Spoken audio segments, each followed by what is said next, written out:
And our friend?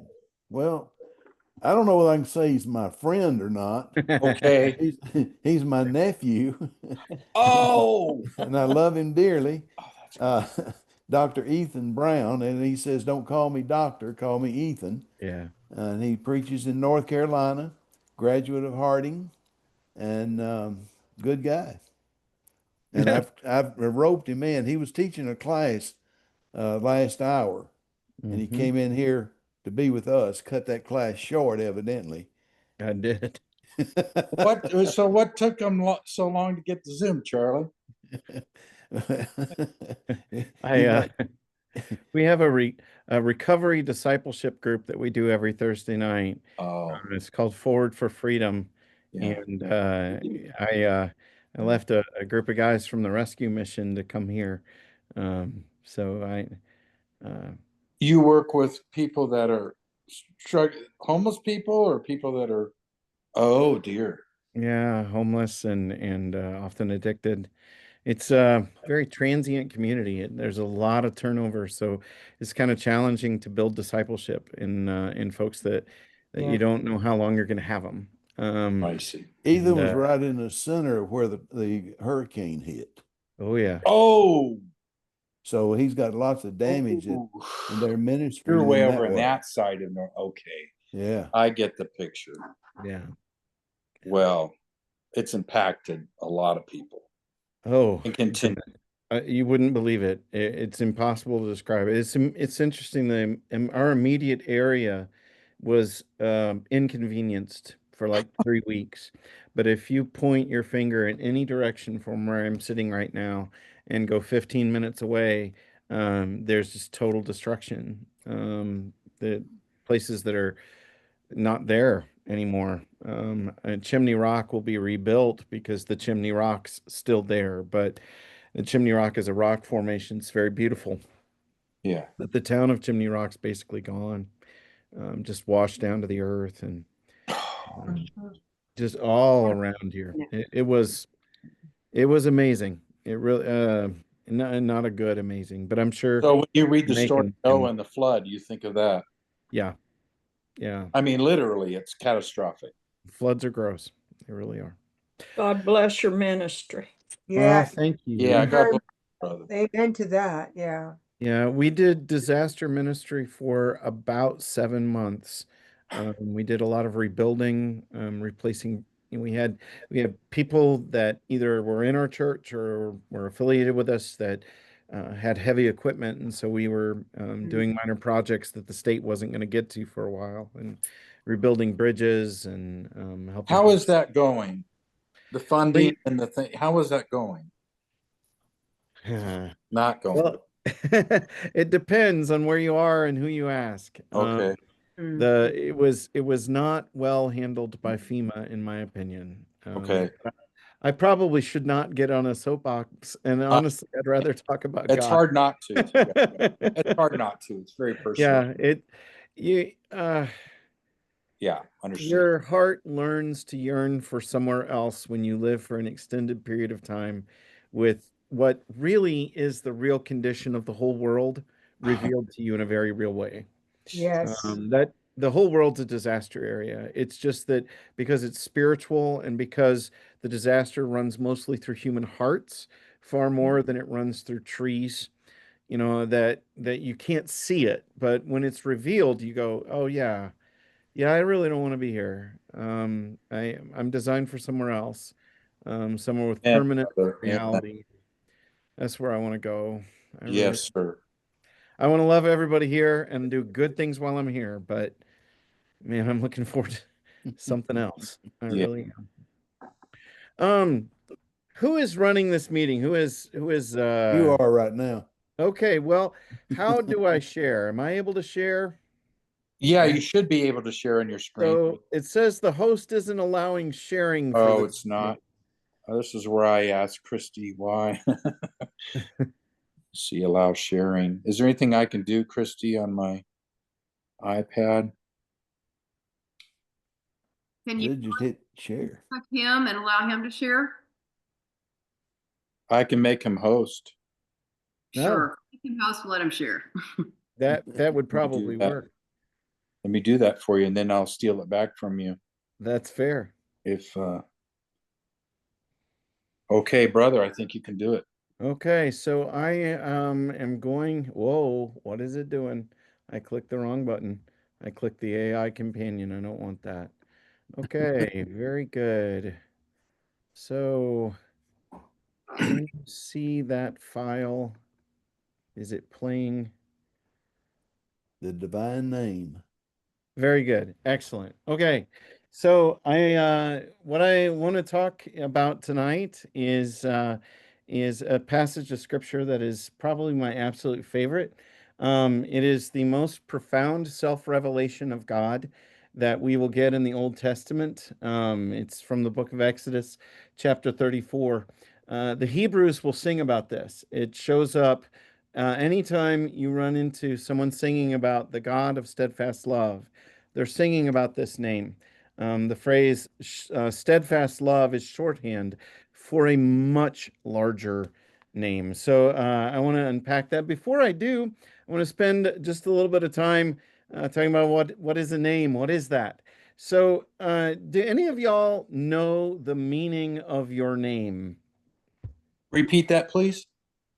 Does anybody in this meeting know the meaning of your name? Kevin, your name is Kevin. Do you know what Kevin means?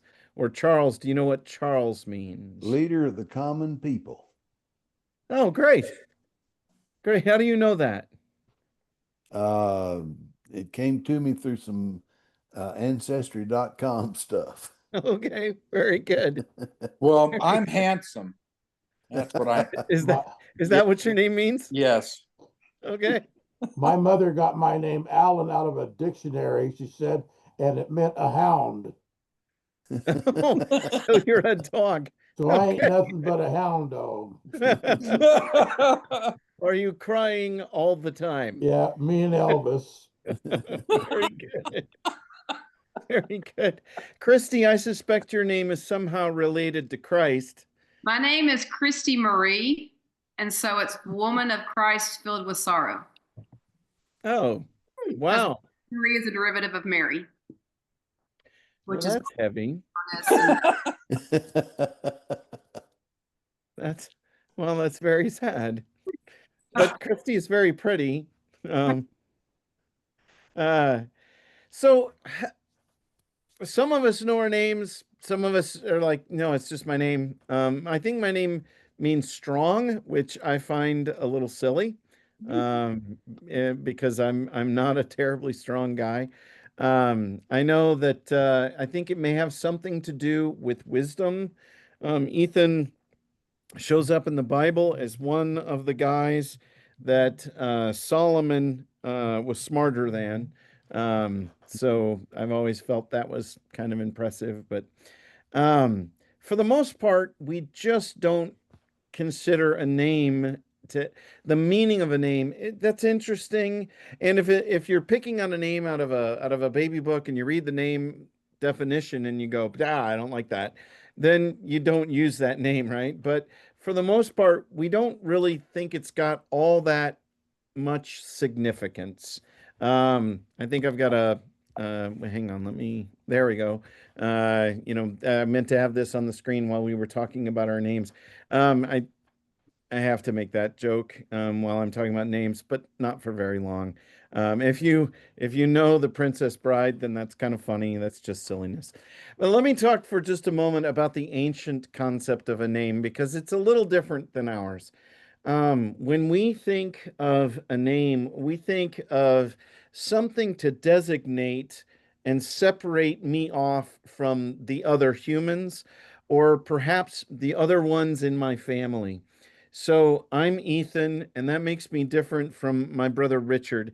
We're both Browns, but I'm the Ethan one, and he's the Richard one, and that's kind of as much as what my name is doing. It's letting you know that it's me. So if you want to yell into a crowd and get my attention, you yell Ethan. And if I want to get my uncle's attention, I yell Uncle Charlie, That's about as much as what a name does for most Americans. But in the ancient world, that's not the case. In the ancient world, names had great significance to the essence of a thing. It would tell you stuff about the nature of what it is that you were dealing with. And so, if you wanted to know, especially if you wanted to know divinities, divinities are, if you know their secret name, then you know stuff that you can use. Um, if you know a person's name, then you know an awful lot about that person. The idea was that a name would attach to the essence of a human being, and we see some of that revealed in the Old Testament scripture. For instance, when Adam is first created, what is the task that God assigns to Adam? Do you remember? Like his first big task. Not first commandment. First commandment is, have dominion and fill the earth, and then it has to do with food. But the first task he sets for Adam, do you remember? Is it naming the animal? Name the animals. Yeah, I'm going to skip that slide. He goes out and assigns names, and whatever he calls the things, that's what its name was. Well, that is, that just sounds like, oh, wow, he had the honor of putting the labels everywhere, to our Western ears. But in a Semitic background in the ancient world, that is actually being invited to continue the creative process. And as he's assigning these names to all these creatures, he's calling out their essences. He's saying, "This is what you are." And the name that he gives to the animal, that animal then fills that name up, and becomes that name. We see a couple of times when it deals with human beings in the Old Testament where you have names reflecting who the person is. This would be a representation of Abram as he looks at the stars of heaven. Does anybody know the name Abram and what it means? Abram means exalted father, which is kind of ironic because Abram is now past childbearing, or well, child squiring, and his wife is beyond childbearing, and they don't have children. So he is exalted father, but he didn't inhabit his name. He didn't come into his essence. One of the things that you see God do often in the Old Testament is change somebody's name. When a name changes, you need to pay close attention to that because you're seeing a shift in essence. He goes from exalted father to Abraham, from Abram to Abraham. Do you know the meaning of Abraham? Father of many nations. Father of nations. Yeah, father of many nations. So that shift from exalted father to father of nations, and that, by the way, is still promise from God, but it's a promise, that's already being fulfilled by the time he gets that name, right? And God is saying to him, I'm keeping my word to you. And that through your offspring, the whole world is going to be blessed. So all of the nations will come to see themselves as part of you because of what I'm going to do. They're going to be grafted into your family. So that shift in his name is a shift from a hopeless, destroyed man to a man who is filled with the promises of God. Anybody recognized by imagery this guy and what's going on here? That would be a blind man feeling the hairy arm of his son. Anybody recognize that story? Jacob. Jacob, that's right. What does Jacob mean? Do you know? Deceiver. Yes, that is correct. It literally means one who grasps the heel. That's the literal meaning of Jacob, but it means liar. Can you imagine giving your kid that name? Every time it starts to rain, you step out the door and yell, "Hey, liar, get in out of the rain." Kind of a bummer for the neighbors, right? But his name literally meant deceiver, and he certainly inhabits that, right? I mean, he is a rascal of rascals until he runs into Laban, in whom he sees his mirror. You know, Laban treats Jacob the same way that Jacob treated his brother, and tries to rip him off. But this God that has been leading him has taken care of him and made sure that Laban's attempts to do to him what he did to his brother don't work out. But I suspect that you see some transition in Jacob's life, as he heads toward the Jabbok River, as he's running away from his murderous father-in-law, and escaping from that.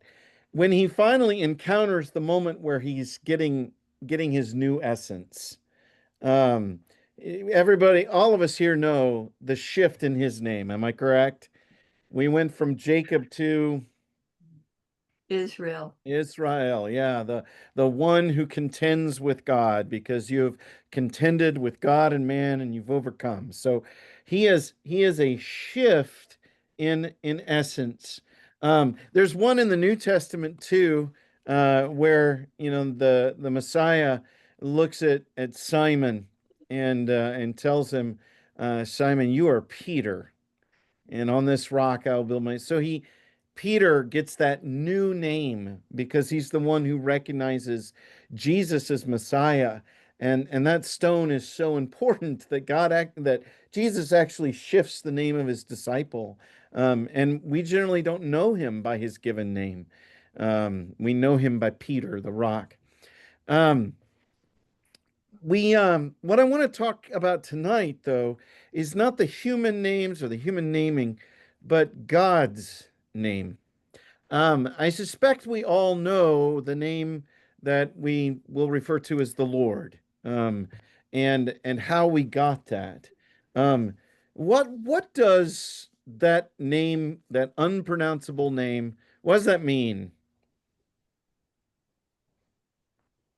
Allie, you ought to be able to answer that one. She sent a little meme out not too long ago on what that meant. Okay. Allie, can you unmute?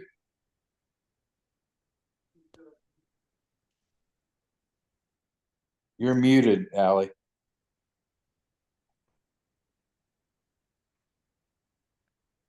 Yeah, she's maybe, if you can ask her to unmute, you have to. Yeah, I'm Click. clicking her button, ask to unmute. Oh, There. there it goes. There Yeah, you go. Allie know that. But I no, Allie doesn't know tonight. Oh, she I'm Okay, blank. that's okay. I'm sorry. put No, you- it's totally okay, Alec. We does anyone know the meaning of Yahweh? The I would guess the one and only God. Yes. I mean, it literally means we generally translate it as I am.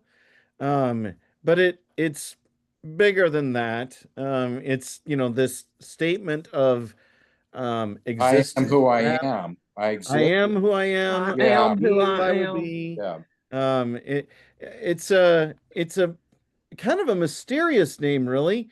Well, what does that even mean? Yeah. So I think it's very important to keep in mind who Moses was when this encounter happens.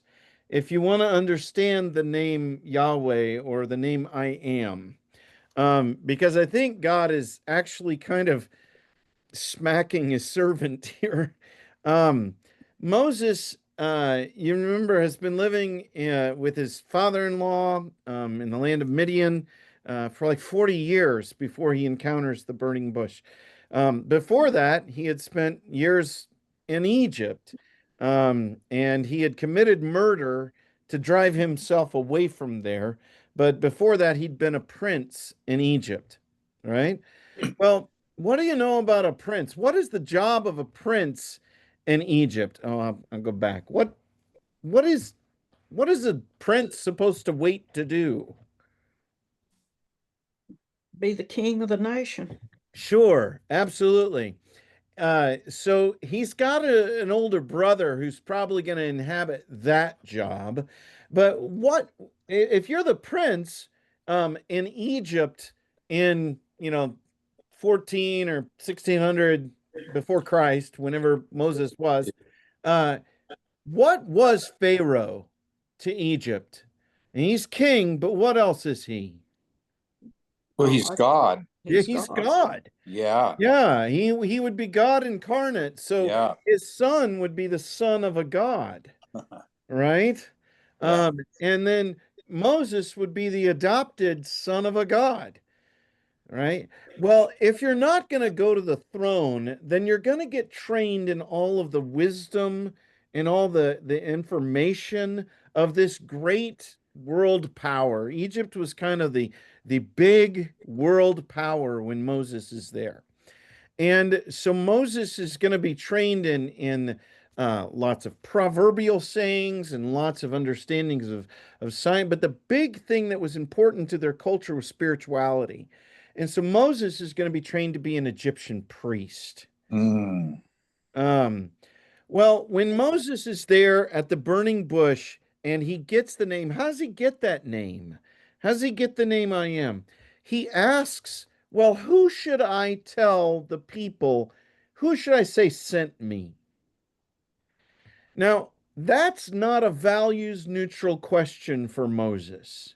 Moses is going back into a place where he's committed murder, and granted, it's been a few decades, so maybe the heat's calmed down, but maybe not. I mean, he doesn't know how the court feels about him, how the imperial court sides towards him.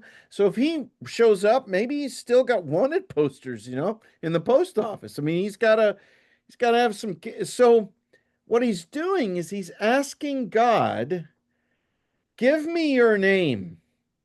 The way that an Egyptian priest would use the name of a god is that they would then know the essence of that thing and they can draw on its power. So when God tells Moses, I am who I am, he is telling him his name. He even says, this will be my name forever, right? But he's also kind of rebuking Moses. He's saying, I'm not giving you that. I know what you will do with it. You and I have just met here, and you don't really know who you're dealing with. Your whole category of a god is just bad. The way that you understand God is way too small. And so if I give you my essence, if I tell you what I am, then you're going to use that as magic. And I'm not doing that with you. You need to walk with me for a while and learn who I am, and then I'll let you know my name. So I am who I am is kind of a no. I have a question. So he said, Yes, sir. I see I've made you like God to Pharaoh. I think it's in 7. And your brother Aaron will be your prophet. Yeah.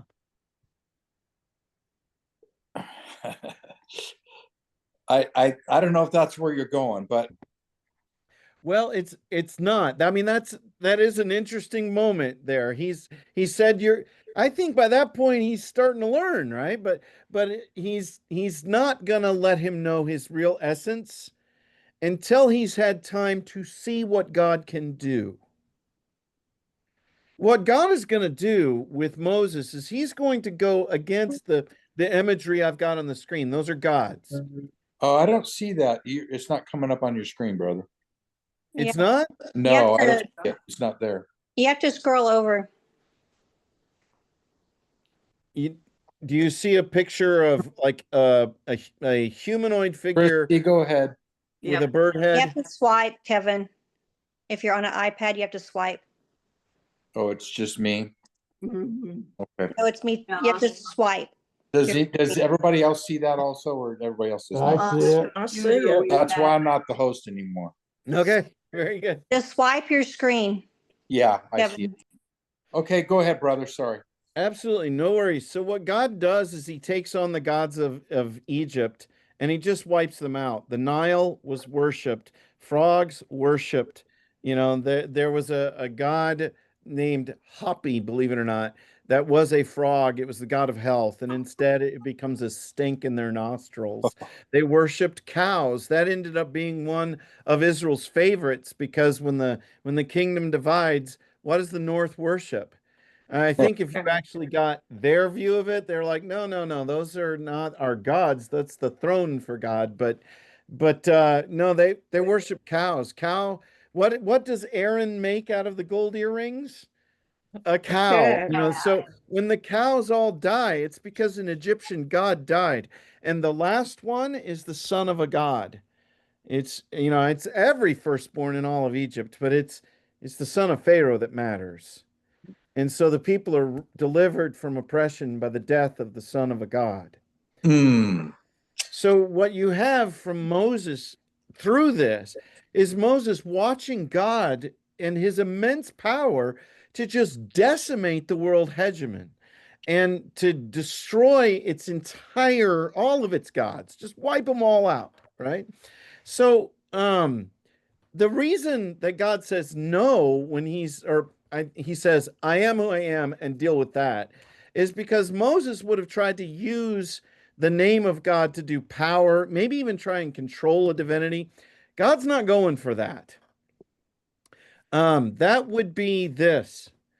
That would be taking God's name in vain, to try and use people like what's done on the TV show Friends when people turn the word God into a swear word. That's not cool. But to use the name of God in vain is to use God's reputation to advance yourself, to use God to try and control other people and use it for power purposes. And God is like, I am not about that, Moses. You don't get to do that. I haven't given you the commandment, but no, that is not a thing that I am. After he gets him out of Egypt, he gives them the Ten Commandments, and Aaron's got the bummer thing with the calf. And God actually says to him, "Okay, you go on. I'm not going with you." And Moses says, "If you're not coming with us, don't send me. I can't do this without you." And he's like, "All right, all right." But Huh. okay, so off he goes, and Moses says to God, "Okay, show me your ways." And now we've got a very different Moses.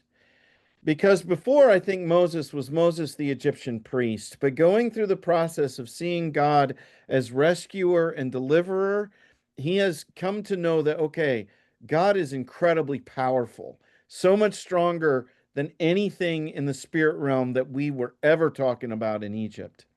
And he's seen the law. And so he knows, my goodness, God is beautiful and he cares about the poor and the downtrodden.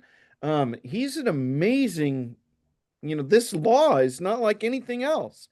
And if people would live like this, they'd be amazing. So I want to know this person. I don't want to know about him. I want to know him. And so his request in Exodus 33 of show me your ways is a very different request than, well, who should I say sent me? My goodness. And God responds to it very differently.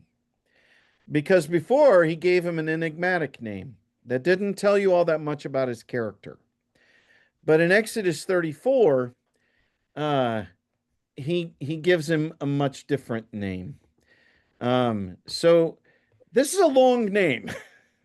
This is the full name of God. So the Lord descends in a cloud and stood with him there and proclaimed the name of the Lord. Are you ready for this? Everything to follow is God's name. Okay? So that is the Lord passed before him and proclaimed, the Lord, a God merciful and gracious, slow to anger and abounding in steadfast love and faithfulness, keeping steadfast love for thousands, forgiving iniquity, transgression, and sin, but who will by no means clear the guilty, visiting the iniquity of the father on the children and the children's children to the third and the fourth generation. That is the name of God.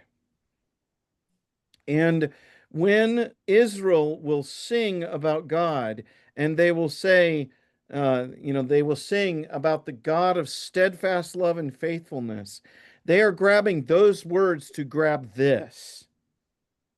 This is what they're singing about. This is who they worship. And my goodness, is it stunningly beautiful. Yes. This fits the picture. I mean, you can actually see this person raising up a son like Jesus. Jesus makes a lot of sense when you understand that this is who the Father is, that this is the essence of God. So I believe what I want to do for the remainder of my time, I think I've got about 5 or 6 minutes left. Is that right? Oh, no, at least that. Okay. All right. Well, what I'd like to do is walk through the attributes of this name. And because what God is doing is he's revealing this is who I am. Um, Oftentimes people have this picture that the God of the Old Testament is kind of a jerk. He's mean, he's strict, he's angry. It's easy to tick him off. But the God of the New Testament is gracious and loving. No, this is the God of the Old Testament. And Oh, if you see problems in the Old Testament, if you assign those problems to the people, you'll understand God a lot better. God is dealing with broken people, but this is who God is. beautiful. Okay, so let's dig into this. So he says he is the Lord, which that is him saying, I am, I am. You know, it's Yahweh, Yahweh. But what does that mean? Well, all of the attributes that follow are what it means. Now, one of the things I meant to point out before I put the first attribute up is that all of these, except for two, require trouble. So, after a sense, this is God's eternal name, but it's his name as it relates to broken creation. He is eternally and forever the God of steadfast love and faithfulness, because you can have love without requiring problems, and you can be faithful and committed without requiring problems. But everything else in here is the way that love behaves when it encounters problems. So the first of his attributes is merciful. And what mercy requires, I told you that all these require trouble. What mercy requires is some sort of problem between you and the other person. And the other person has you in their power. If they choose to, they can destroy you. If Hmm. that's not the case, then mercy's not possible. If they can't carry out their will against you and harm you, then they also can't relent from that. So, mercy is what happens when a person has an enemy that they don't punish.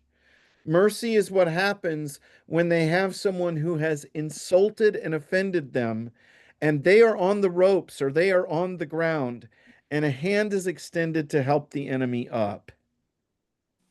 So, God's very first definitional attribute, when he says, you want to know my essence, then let's start here. My response to your problem is that I want to help you. Hmm. Do not want to hurt you. I have no interest in causing you harm. Hmm. And I absolutely can. And furthermore, you deserve that. And I think both you and I know that. But my go-to place is your rescue. So I want to lift you up, not hurt you. His next word is a word that is so loaded up theologically that I think sometimes we miss what I think God actually means by it. Because we are saved by God's grace, what we tend to think is that God has this storehouse of grace that he hands out as if it's a gift. What is important to realize is that what he means is that my attribute is graciousness. Grace isn't what I have, it's who I am. Hmm. So, what is graciousness if we subtract out our theological assumptions about it? Think about like a deer. The grace and beauty of a deer or a ballerina, something with grace is poised and it is elegant and it's, able to move with beauty. But also when you think of grace relationally, grace is where I preserve your dignity. A gracious host will extend welcome and kindness to you. Or if you have done something that's embarrassing, I will cover over that. I had a friend who one time was doing a renewal of vows, and they told him, don't worry, it's laid back. This is informal. Well, what was in his head is informal, and what was in theirs were two very different things. So he was out playing football with his kids in a pair of shorts, and it was like, oh, it's about time for me to go do that ceremony. So he went over to their house, and everyone there is in suits. Of course they are. It's a renewal of vows. So he's walking in and he's like, oh my goodness. And what the groom, the husband did was like, you're about my size. And he goes and gets him a sport coat and brings his own coat and covers it up. And he covers up his shame. He covers his embarrassment. Why? Because he was gracious to him. So when God says that he is merciful, it means he doesn't want to hurt you. When he says he's gracious, it means he wants to preserve your dignity and protect you and care for you. When Paul says this grace in which we stand, I think that's what Paul means, that God is a gracious God who preserves our dignity and holds us together, covers over our shame and washes it away because of who he is, not because of who we are. Because of who he is. He is merciful and gracious. He is slow to anger. I don't know how often my sin causes me to expect God to be quick to anger. Most human beings are. Many of us have parents who were quick to anger. Many of us have been parents who are quick to anger. And so we anticipate and expect wrath in response to our sin. But what God says is it's very, very difficult to make me angry. The Hebrew phrase here, the Hebrew idiom, is actually long of nostril. You think about when you get ticked off, your nostrils flare, right? And what he's saying is, mine don't do that. Now, it's not that God has no capacity for anger, and woe to the person who makes him mad. You are very foolish if you provoke God. If you want to see bad things, pick on the poor. God will get mad at you. Abuse the downtrodden, pick on a widow. God will get mad at you, and you may die, because his wrath is dangerous and terrifying to behold. But it's also not as common as we expect it to be. When God self-describes and says, this is my essence, he says, it's hard to make me mad. And I don't know how often I've encountered the truth of this, because I wake up to my sin and I want to avoid God, and I spend the day going, no, no, no, no, no. And I finally break down and pray because he's hounding me about it. And I expect him to be mad at me because I'm mad at me. And I sit down to pray and I find this. This peace floods through me because he's not mad. He's sad. He wants to heal and redeem, but he's not mad. This is who he is. Abounding in steadfast love and faithfulness. This is his unchanging character. There will come a time when all these others will they'll always be there because they're his nature, but they're his nature because we're broken, and a time is coming when we won't be anymore. So this is who he is forever. Steadfastness means to be nailed to, so it's immovable. And he's saying, my love is something that adheres to you, again, because of who he is, because of his character. Can he revoke his steadfast love? Yeah, he did it with Saul. So is it something that's beyond his ability to withdraw? No, but his tendency is to have it adhere and for it to stay there. And he's far more faithful to us than we are to him, because God has known faithfulness into eternity. This, by the way, is the relationship between Father, Son, and Spirit. They love one another with an unyielding, undying love that is committed to one another, and they are absolutely faithful to one another, lifting one another up, and they just live in this perpetual dance of love that's going on within the community. He keeps steadfast love and faithfulness to 1,000 generations. So what's going on here? Well, obviously that's not earned.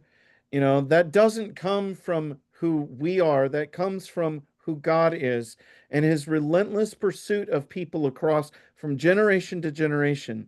But I also think that this is attached to the next thing that he says, forgiving iniquity, transgression, and sin.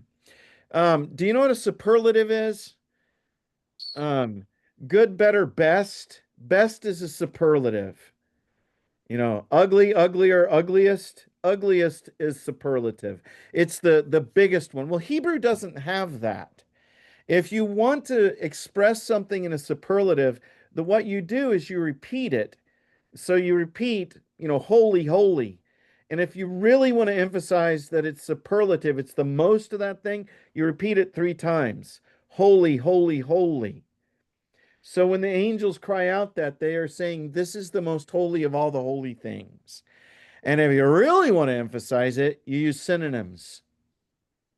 Okay? So iniquity, transgression, and sin, those are 3 different words for kind of the same sort of wretched behavior. They have distinctions, they're different from one another. But what God is saying is, I forgive the most evil thing you can imagine. I am willing to forgive. You can't out sin my forgiveness. You know, I will pour out forgiveness. And you're like, on that? Yes, on that. Well, the worst thing I did? Yes, the worst thing you did. So that steadfast love to 1,000 generations, well, somewhere in those 1,000 generations, we're going to run into problems. And God is saying, not me. I'm not going to run into problems. I'm going to forgive. And I can, because that's who I am. I'm very good at this. So you can't outdo me. All right. And then you get this. And often I've taught this to people who really do find the Old Testament picture of God difficult to reconcile with. They think he's kind of mean. And they'll get to this passage and there'll be this section of his name, which is one long thing where he says, I'm a just God. I take care of evil. And they're like, aha, I told you, he's a meanie. Look, he's visiting the sins of the father on the son, and then on the son's son, even up to 4 generations. That's kind of mean. That 4th generation guy, it was his great great grandfather that sinned. Why is he involved in this? Okay, couple of things. First of all, who is it that's hearing this? Well, a few months ago, they were slaves. Okay, and they were under a death sentence. Their sons were being thrown to crocodiles. Okay, so if you were someone who lost a son that way, and you hear about how he's merciful and gracious and willing to forgive all this, what's your big question going to be? Wait a minute. Aren't you going to balance the scales? And God is saying, yes, I will. You leave that to me. An interesting reality about the history of Israel is that the longest and, by the way, probably most evil of the dynasties of the Northern Empire has 4 kings. It has Omri and Ahab, and then Ahab's kids. I can't remember those, but it's just 4 before they get wiped out. God is telling us how long evil gets to last. 4 generations. That's it.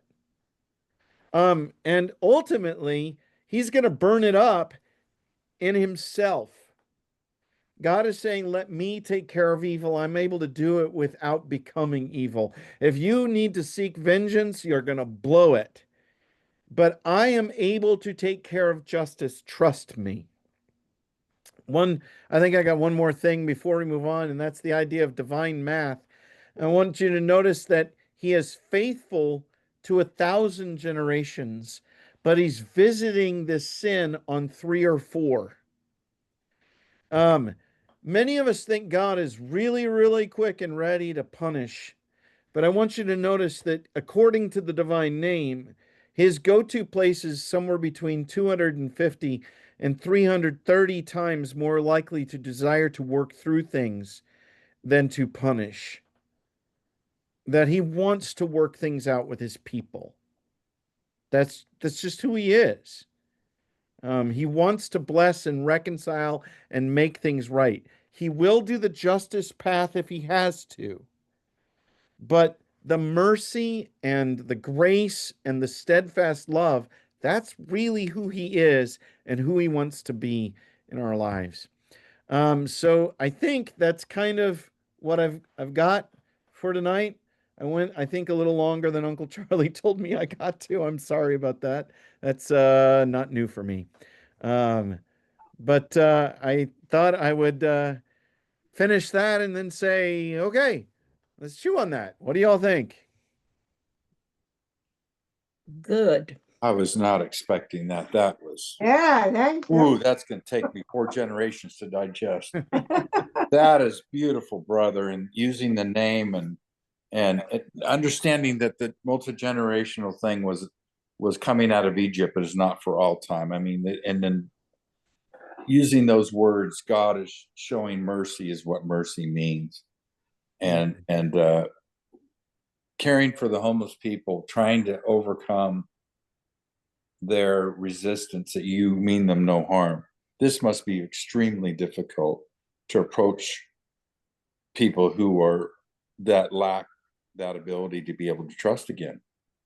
You must see that all the time. I think I see where you're coming from, and a little bit of real world and what you're dealing with, and what you have to share with people, the who God is, and that they don't have any reason to be afraid. This is very difficult. Yeah, the world that we live in tells us some very ugly things about God. If you listen to the world and let the world define God, Amen. yes. then Absolutely. it's really hard. Very hard. But if you let God define himself, I mean, does this not sound like Jesus, by the way? Absolutely. Yes. Yeah. This Yeah. this essence of the Father is the essence of the Son. It's why Jesus can say, I'm one with the Father. You know, It's I'm what in the he Father, said. and the Father's in me. I'm Yeah. sorry. Well, I just say when he's a Your, great thing. your comment, excuse me. Just the fact that he said, when you see me, you see the Father. Yes. You know, that Yeah. that's answered a lot of questions in my mind about God, but this that you just did for us introduces me to so much more depth of God than I ever realized. So Amen. it means a lot to what you just said. It's not it's a hard long thing to digest, but still, what confidence it gives me in my God and His mercy and. Yeah, Ethan, I'm liable to scan that and put it into a sermon myself. Go for it. He's the one who takes the scraps you were talking about. There you go.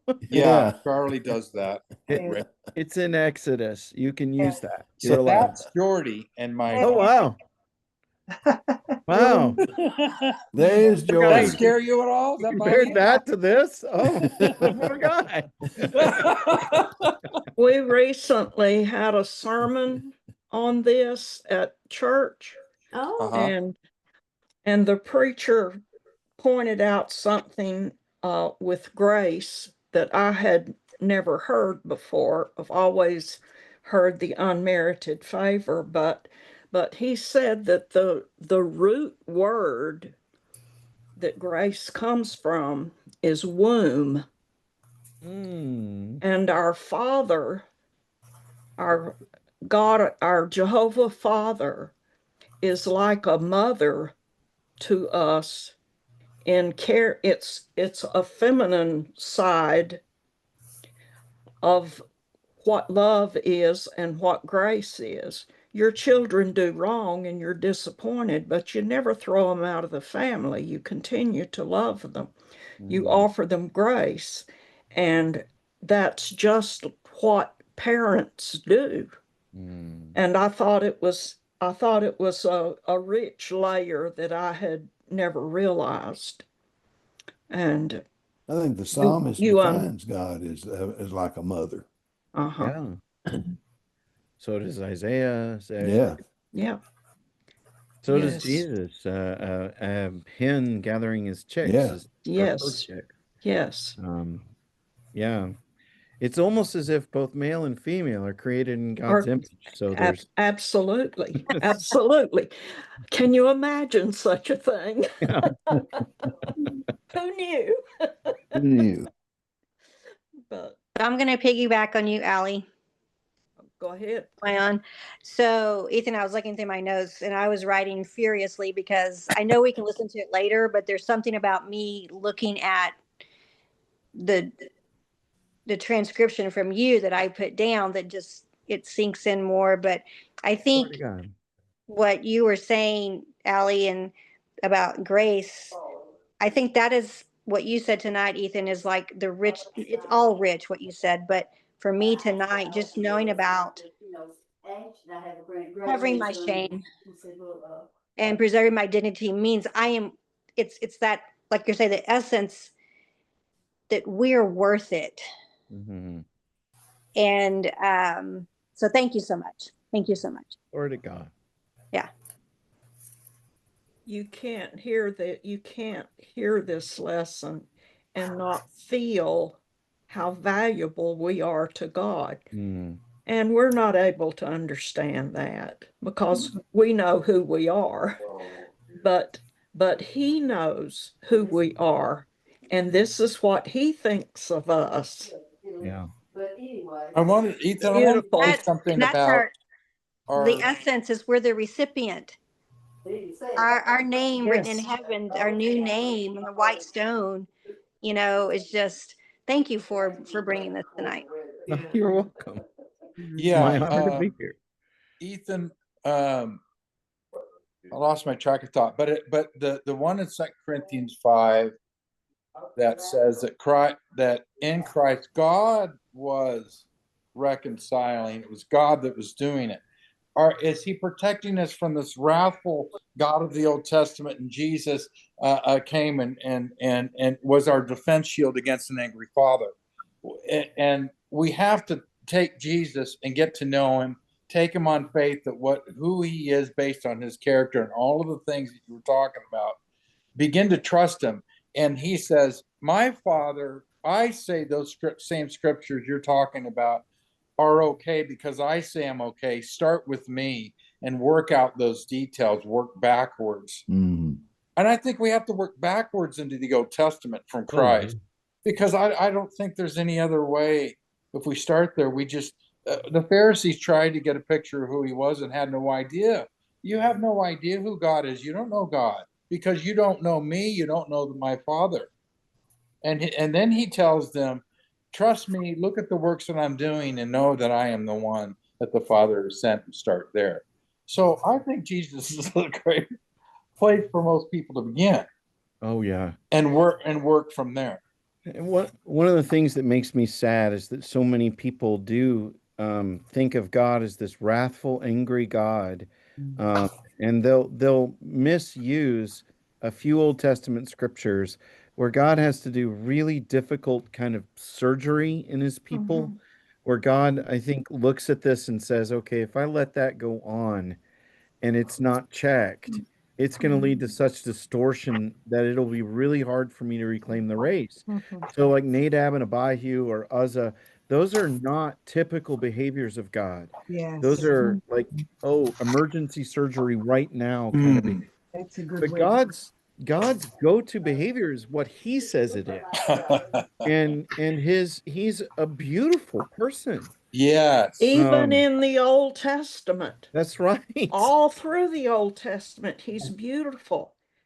Adam's mistake when he assessed himself and saw that he was naked and decided that was bad, and then decided he was bad. The next thing he did is decide that God is bad and ran and hid himself. And human beings have been assessing God as bad ever since. God is now dangerous to Adam, and Adam has to get away from him. The only person who could have helped Adam in that moment is the person he ran away from. Absolutely. And human beings have been assessing God as bad and assessing themselves as bad ever since. But God is saying, look, I'm not bad. I am a good God. Read through Isaiah and come away thinking Well, he's in our culture, we have a lot of self-acceptance. If I accept myself, I can have a good self-esteem, feel good about myself without God. The problem is you can't overcome your own conscience. And your own conscience is going to tell you if this is okay, then what you're doing is okay. We would have to take God's word that if he says you're okay, not because we think we're okay, everything has to go back to who he says we are. That's You're right. the only way to get free. I mean, there's no other way to get free from it. The very first thing that God did when Adam hid himself, confessing his own shame, was to cover it. God offered him covering for the shame. And that is a very loving, merciful God that does that. And God provided that covering. Yes, he did. Adam didn't have to kill those animals. No, Right. no, but that was the first time that I think that Adam saw blood, innocent blood shed, and it was to cover his own shame. Mhm. And the same word that's used there when God clothed them with skins is the same word when we are clothed with Christ in baptism, where we're covered by his blood. Ethan, how many people you with that have not felt a warm human hand and touch in years? And if they can't feel that from a human being, how are they going to know what it is to be touched by Jesus as a human being and what they miss and that contact? And that's the human love is the only thing we understand. Don't tell me about a transcendent God in the Old Testament I can't get to know. I have to identify with somebody who understands what I'm feeling and be able to make that connection. That is, I know, Ethan, I can see it in your eyes. It's very kind of you. Your eyes Can I share one last thing that I think actually was supposed to be part of my presentation? Is Certainly. what this name does for us is if this is God's nature, remember that you and I are created in God's image. So Absolutely. if this is what he's like, this is what I'm meant to be like. We're to be like. So That's when I right. encounter somebody when I have trouble Amen. with somebody, I want to get even. But God tells me to have mercy. And Mm, I need to cover over the shame of other people and preserve their dignity. Mm. I need to love even people that hate me because that's what God does. And I need to be committed even when people fail me because that's what God does. And so I pray this name regularly. I pray my way through and tell God who he is, not because he needs to know, but because I need to settle this down into me because Yeah. this is who I'm meant to be. that's right. Um, That's and excellent. Yeah. Absolutely. What do you do more than others? That right, Ethan? yeah, Well, Well, Ethan, Anyone else, Sam? Sam, you want to say something? Yeah, well, when Alan spoke minutes ago, he hit right on a point where I was wanting to go. Almost took one thing out of my, but Ethan, when you got on a thing about God's name and how God says, no, I'm not just going to give you the secrets.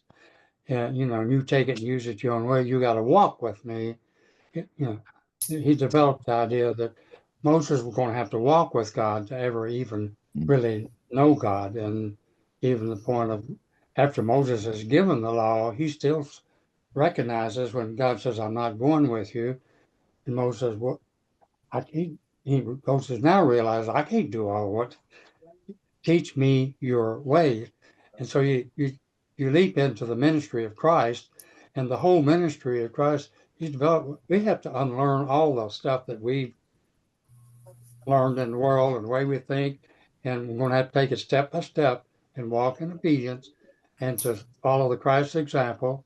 Even on the very last night of Lord's existence before he was arrested, on the night he's betrayed, he told his disciples, if you had known me, you would have known the Father. From now on, The now meaning after all of this is finished, the now being my ministry's done. We're now into, I'm going to be arrested and tried and crucified. You're going to see me resurrected.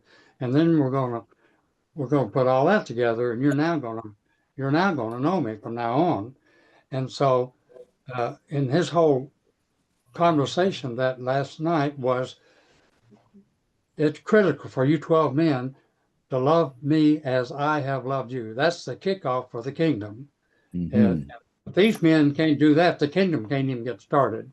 Right. And I am sure if one of those apostles had decided to start arguing with Peter, wait a minute, who do you think you are? God would have struck them dead, because that was not going to happen at the beginning. You know, just like we had other times where God had to do something before something out of hand got started. But your point about Moses was going to have to walk with God. There was no intellectual pursuit where God could say, okay, well, I'll explain it to you, and now you've got it. No, Moses, you could not even, there's no way to get that in your brain. You're going to have to walk with me. And that's what Christ told his apostles. They had to walk with him 3 years, and they still could not see God. But he says, after this you will. And of course, the resurrected Christ, as mentioned there in Acts chapter 3, he spoke all the things of the kingdom and about the Father and so forth to them in the light of all the things of their walk with him. And Christ is the author of salvation to the obeying ones. Well, that's the way you would read Hebrews chapter 5:9, and John chapter 14, verses 25 and 6 and 7 and 8. John chapter 8:31, continue in my word and you'll know the truth. To believers, not to unbelievers. You continue in my word and you'll know the truth that sets you free. So you really hit a major point in what I try to put together in somewhat piecemeal lessons, is that we have to walk with God to know him. You can't just learn him in a class. You were talking about Kickstart, Ananias and Sapphira, Kickstart. We're not going to start the. Struck them dead, Well, it doesn't do that after that. But I mean, there's lots of other people allowed to the Holy Spirit, and God didn't strike them dead. But this was not going to get started as a definition of the kingdom. Yeah. It's just not going to happen. God has to take care of things.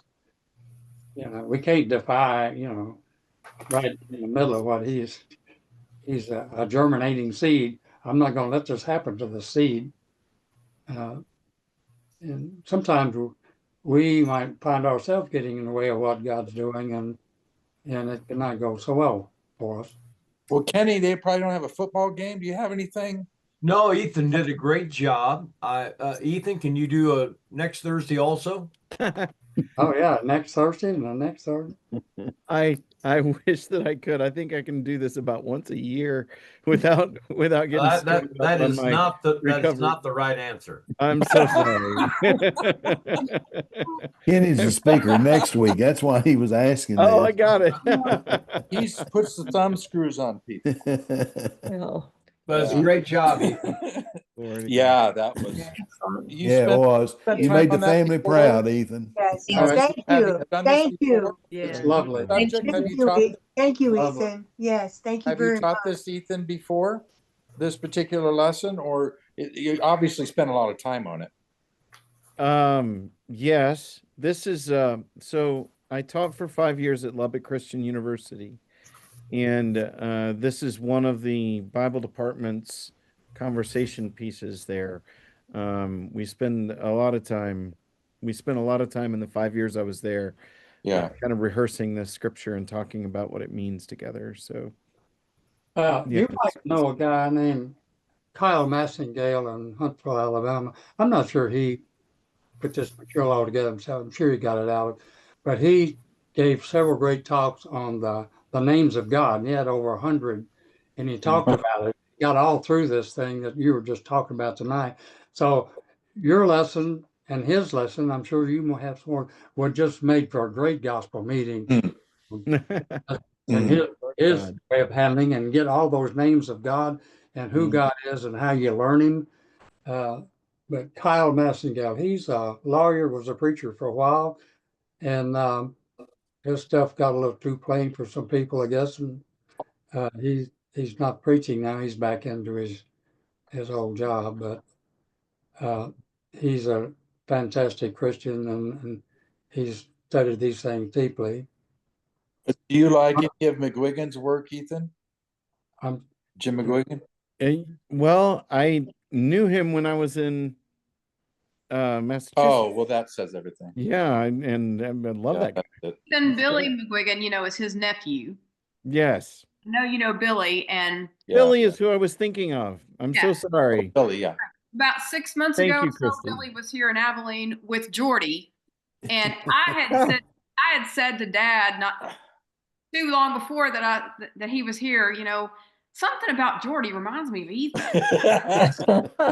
That's funny. And you do. Then we sat down to eat, and Billy leaned over and said, "You know who Jordy reminds me of?" And I said, "Who?" He goes, "Ethan Brown." I said,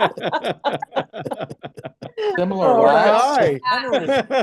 confirmed. I thought maybe there. it's just because we were related that I thought that. But Yeah. Well, You're you getting would know that blessed because too, we're Ethan. related. Yeah, you need to meet Jordy. I guess I do. Yeah, you guys have. Harding also, Ethan, but he's in his he just turned 40. He's young. Yeah. We were long gone.